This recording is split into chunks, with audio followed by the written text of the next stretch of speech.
we've got to start our discussion by talking about the Jewish calendar altogether. And in the process, the concept of a festival in Judaism,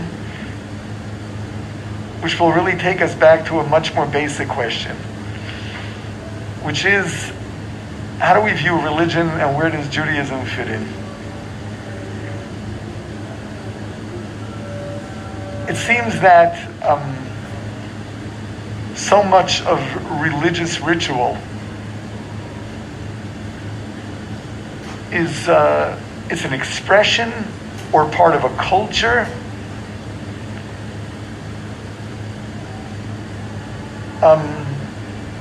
Say similar to something outside of religion.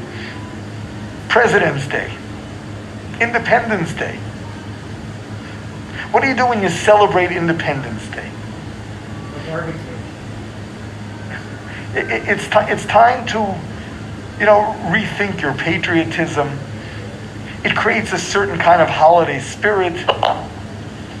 Culturally, it's good. Similarly, in religion, you have that too. And that is that a festival is a time to reconnect to whatever happened on that particular day. So it's part of the culture. It reinforces your commitment to the culture. When you're commemorating something in the past that is primarily sentimental. So you got to know something. Contrary to what you may think or have heard, Judaism is not about sentiment. We're a warm people. We've got lots of traditions, and one day we'll have to talk about why tradition means something to us. But that's not what Judaism is all about. Judaism is real. What do I mean by real? There is a reality to every law and every ritual in Judaism. We understand that there's our physical beings, and then there's a whole spiritual sphere of existence. When you say the word spiritual, people think of something touchy-feely. It's not real. So in Judaism, we don't work that way. There's a reality to metaphysics. Not only that, but the so-called spiritual world or spheres are far more real than ours. Our souls come from there and they go back there. Our bodies only last for a certain amount of time, and then they decompose. Our souls are eternal. And we understand, and this is something that we discuss at length in other settings, we understand that there's something of a parallel. Just as our bodies have their physical needs without which they cannot exist, our souls have their needs. In order to attain life in eternity and quality of life in the eternity, you've got to provide your soul with what it needs for that. And those are all the rules of Torah. Since the creator of our souls is the same one who created our bodies, the two work in unison. And that a lifestyle that builds your soul must also be good for your body and your psyche. So in short, Judaism is about reality. Everything we do is real. A ritual we do is not because my great-granddaddy did it and I want to remember him so I do it too. There's something very real about everything we do. So let's talk time. There are two basic calendars in the world, the Eastern calendars and the Western calendars. The Western calendars are solar. There are 365 and a quarter days in a year. Every 4 years that announce into another day, and that's when you have a leap year. Because that is the year of the sun. The earth goes around the sun once a year. Do months mean anything on a solar calendar? What's this? Do months mean anything on the There solar is no such thing as a solar month. No such thing. So where do you get months in the solar calendar? It's arbitrary. What did I say? I said the sun goes around the earth? Oh, really? I meant the earth going around the sun. Sorry. Are there lunar years? 1 second. Not working? No, it's great. I just wanted to maybe move this closer and make it louder if possible. There we go. The earth revolves around the sun in 365 and a quarter days. That is a solar year. Nothing happens with the sun every month. So they're arbitrary. So that's why 30 days have September, and it depends on the month. In the lunar calendar, what's a lunar year? A lunar year is a month. Right? A lunar year is a month. Every month, we're back in the same position we were vis-a-vis the moon that we were the month before. What are years on a lunar calendar? Arbitrary. So for example, when does the year begin on a lunar calendar? It's every 12 months, which will then change every year because 12 times 29 and a half do not give you 12 times 29 and a half, which is what a lunar month is.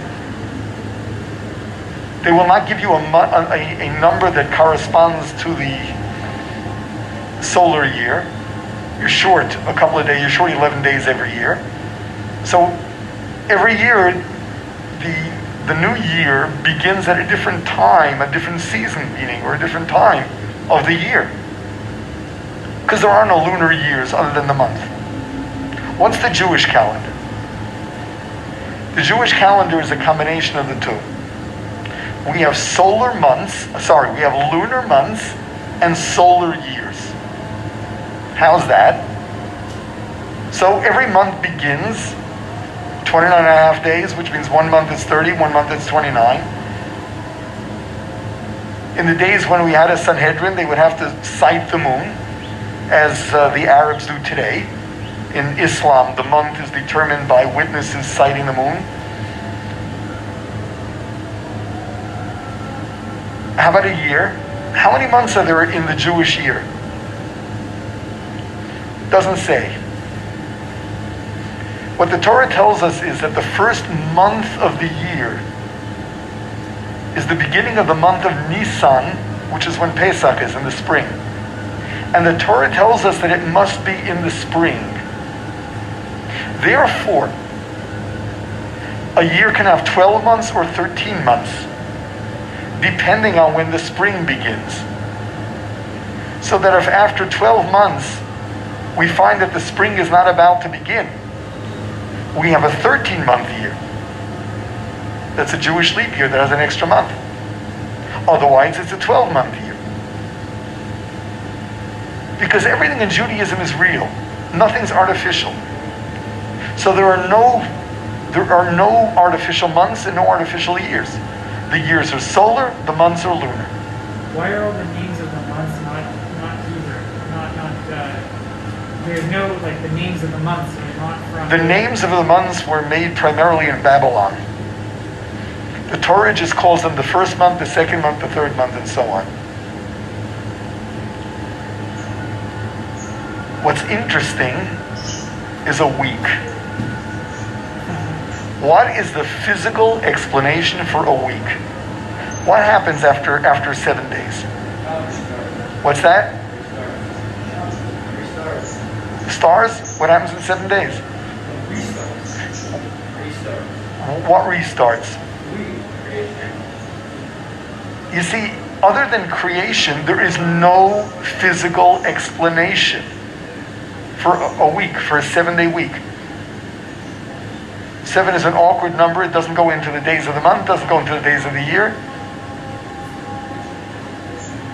Why is it that every society on earth keeps a 7-day week? The Russians tried it. They tried a 10 and it didn't work. It didn't work.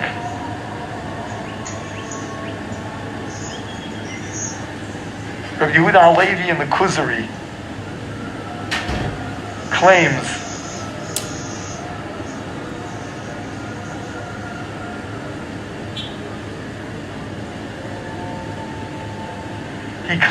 that there is no explanation for the week other than the fact that deep down in the subconscious of every human being and every civilization is the awareness that the world was created in 7 days.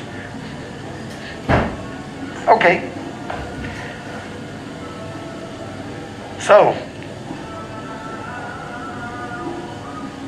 time in Judaism is real. Where do the holidays come in?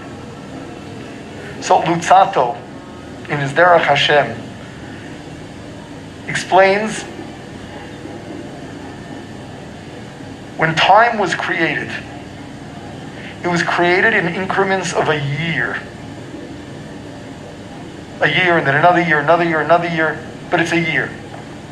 And every day of that year has its own spiritual forces. Meaning every day of the year has something special to offer us.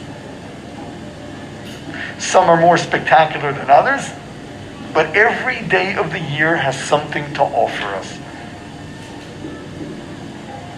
What Judaism does is it teaches us how to access the forces of certain special days. These are the festivals. It's not sentimental. It's not a matter of remembering the past. It's not there to create holiday spirit, which is emotionally healthy. It's not there for the sake of patriotism.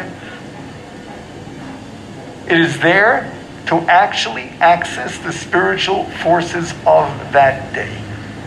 Those are what the festivals are. Yeah? If time was created by years, is that going by the lunar or the solar? And it's going by the Jewish calendar, and not. It's solar years, but lunar months. The years are solar. It's lunar months. How they fit is a little awkward because they're not synchronized. But that's what it is. So other than for like tax purposes, you don't need months on a solar calendar. Come again? Other than for tax reasons, you don't need months on a solar calendar. Correct. Business. It's for business purposes. All right. So this brings us to the holiday season, the season of the high holidays. What exactly goes on? What's it all about?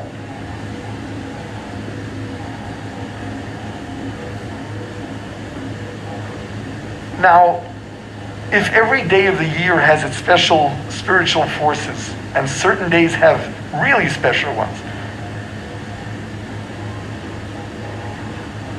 the fact that something spectacular happened at a certain point in history it revealed the forces of that particular day. So we said we're not commemorating what happened. We're using what happened as a way of understanding what is going on now. So I want to give you some examples. I'll take one. This is a very good one. On Pesach, we eat matzah. Why do you eat matzah? Because that's what our ancestors ate in Egypt, and that's what they ate on their way out of Egypt. The Torah tells us that when the angels went to visit Lot just before they destroyed Sodom, he invited them in, and what did he make for them? Umatzot ofa. He baked matzah. Says Rashi, it was Pesach. It's a funny thing. Why is he baking matzah? To commemorate Pesach. The Jews didn't exist yet. We were not enslaved in Egypt yet. We certainly weren't redeemed from Egypt yet. We weren't freed from Egypt yet. What are you eating matzah for? You see, if it's to commemorate the past, if it's sentiment, there's absolutely no room for anything like that. It makes no sense. But Abraham knew the secrets. And he taught Lot. And he knew that the 15th day of the first month of the Jewish year, of Nisan, on that day, if you want to access the forces of freedom, you got to eat matzah. That's the way to do it. When we came out of Egypt, that's when it was revealed. But the truth of the matter is that in creation, it was already part of creation. That the spiritual forces of the 15th day of the first month are those which afford us freedom, and you access that by eating matzah. Yeah. You're asking a great question. The answer is, according to everybody but the Rambam, he's wasting his time. And according to the Rambam, there are many mitzvahs that anybody can access. It's just that they're not required to. The question is, if a non-Jew eats matzah on Pesach, does anything happen to him? The Rambam makes it sound like yes, just he's not required to. Everybody else says no. He was never part of it. And this will become even more pertinent when we discuss Rosh Hashanah. Okay. So let's start with Rosh Hashanah. What happened on Rosh Hashanah? Rosh Hashanah is the day we commemorate the creation of man. Man, human life was created on Rosh Hashanah. That's why every year it is a day where the human being can access life. Human life. That's what we commemorate on Rosh Hashanah. And we'll talk about it at length. Can you tell us why it's called Rosh Hashanah if it's not the first day of the year? It's such a funny thing. The Torah says on the first day of the 7th month, and we call that Rosh Hashanah.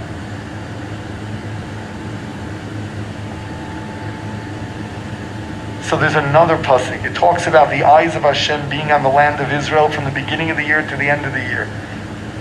And the Gemara tells us that that beginning of the year is the day of judgment, which is Rosh Hashanah, which is the first day of the 7th month. So when we say Rosh Hashanah, we mean the first day of the year, even though it's the first day of the 7th month. The year begins in Tishri. The months begin in Nisan. And we will see why. Okay.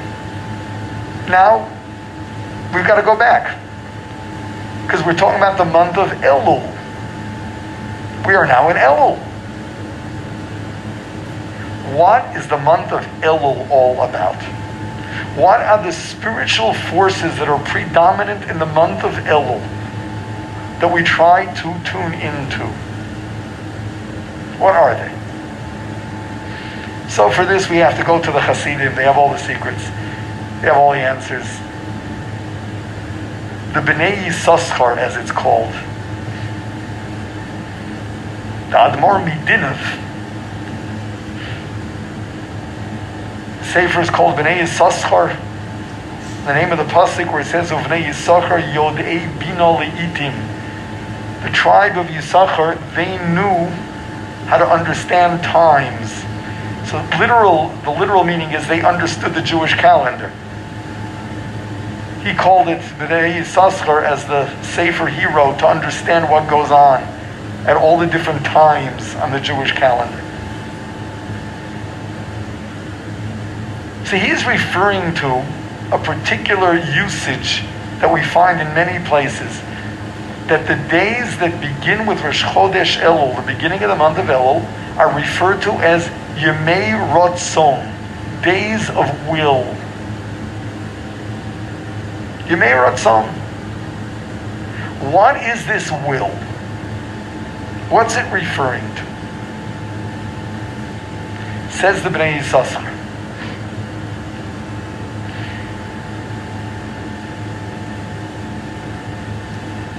The month of Elul we are looking forward to the next month, to the month of Tishrei, the beginning of the next year.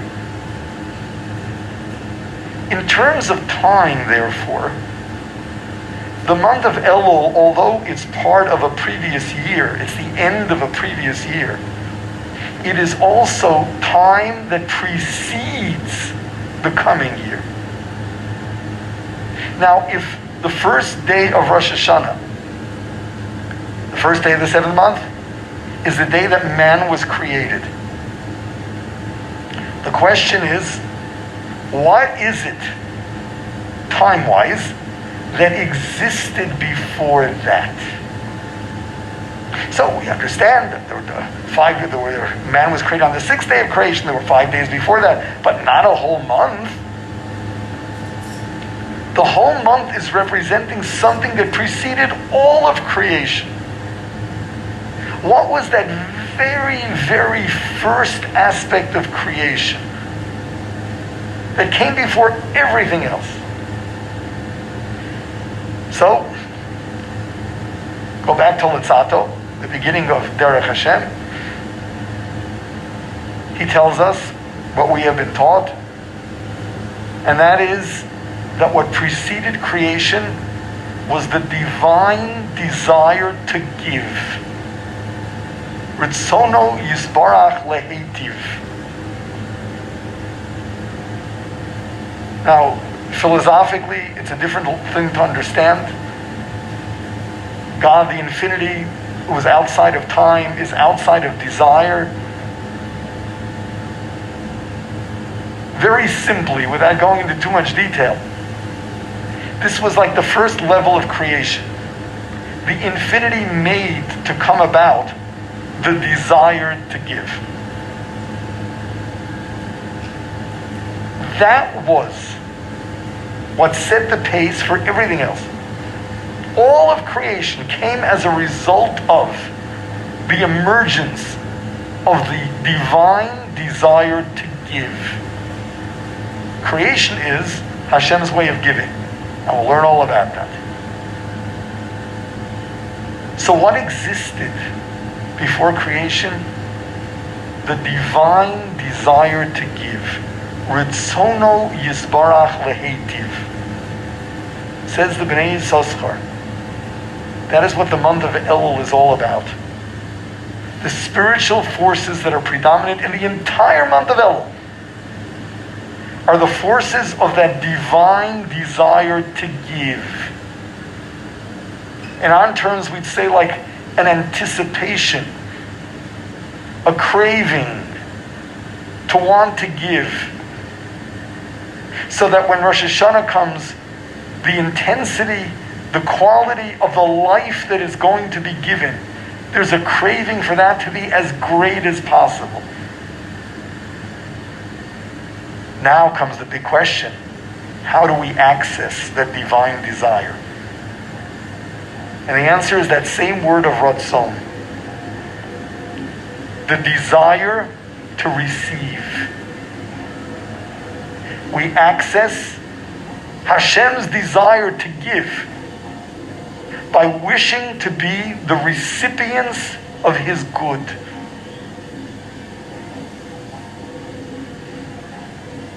So what Elul is all about is really putting together what it is that you wish to receive on Rosh Hashanah. What is it that you want out of life, that you want Hashem to give you, and to really desire it? Part of the month of Elul is to see to it that your shopping list is an intelligent one. That you're not wasting the divine desire on stupidities. You know, it's like you get your 60 seconds in the department store. You can take whatever you want to. The kid gets there and he finds himself at the candy shop and gets himself as much junk food as he possibly can in 60 seconds. Depending on one's maturity level. that's what they're going to choose. The month of Elul is a month of opportunity. And the key to Elul is don't waste it. Don't spend your time focusing on, I want Hashem to give me things that are secondary, possibly even trivial. Make sure you really create for yourself a mature, sane set of priorities. We'll learn all about that. But the month of Elul is getting your priorities straight and getting your aspirations together. To really aspire. To make this your month of Rotzon. So you can access the divine Rotzon, the divine desire to give and to give at the highest levels. Just to go a little further. When the divine desires to give, what does he desire to give? Junk? Garbage? Trivia? It is an insult. It is an insult to waste these days on desiring things that are trivial. So if you really want to access the divine desire to give, you got to make sure that what it is that you want to receive is befitting. It's parallel and harmonious with the divine desire to give. That's what the month of Elul does. Whoops, okay. Yeah. Can we do the chairs?